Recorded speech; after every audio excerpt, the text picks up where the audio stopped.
Voici ma technique secrète pour détecter très rapidement un escroc. Cette technique a un taux de succès très élevé lorsque tu l'utilises en face d'une personne que tu ne connais pas et que tu souhaites connaître. Cette personne va suspecter que tu as besoin d'être rassuré. Elle va te balancer quelque chose du genre, je suis chrétien, je suis d'une famille chrétienne, j'ai une éducation chrétienne ou tout simplement je suis quelqu'un d'honnête, t'inquiète pas. Que ça soit dans la vie de tous les jours, que ça soit en business, tu as en face de toi un escroc. Tout simplement parce que dire que tu es chrétien, dire que tu es musulman, dire que tu es traditionnaliste africain ne fait pas de toi quelqu'un d'honnête. Être honnête, ça ne se dit pas, ça se prouve par les actes que tu poses. Et donc, en ce qui me concerne, quand quelqu'un me sort ce genre de conneries, il pense pouvoir me mettre dans une zone de confiance, alors qu'il me parque en réalité dans une zone d'alerte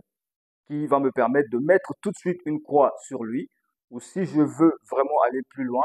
de créer des circonstances qui vont pousser cette personne à agir de façon à montrer par ses actes qu'elle est bien honnête ou pas. Et ce que j'ai remarqué, c'est que si quelqu'un t'a dit pour te rassurer qu'il est chrétien, et parce qu'il est chrétien, tu dois lui faire confiance, dans la majorité des cas, tu vas être déçu à la fin. Maintenant, tu dois te demander certainement, moi-même qui suis en train de te parler là, qu'est-ce que je fais pour gérer ce genre de situation? Quelle est mon attitude en face de quelqu'un qui veut que je lui prouve que je suis honnête ou pas? Je lui dis très clairement que à cette question-là, je ne peux pas répondre par des paroles, mais par des actes, parce que je ne lui dirai jamais que je suis honnête sous prétexte que je dors dans une église, que je suis honnête sous prétexte que je suis musulman, parce que comme je venais déjà de l'expliquer, cela non seulement ne répond pas à la question, mais cela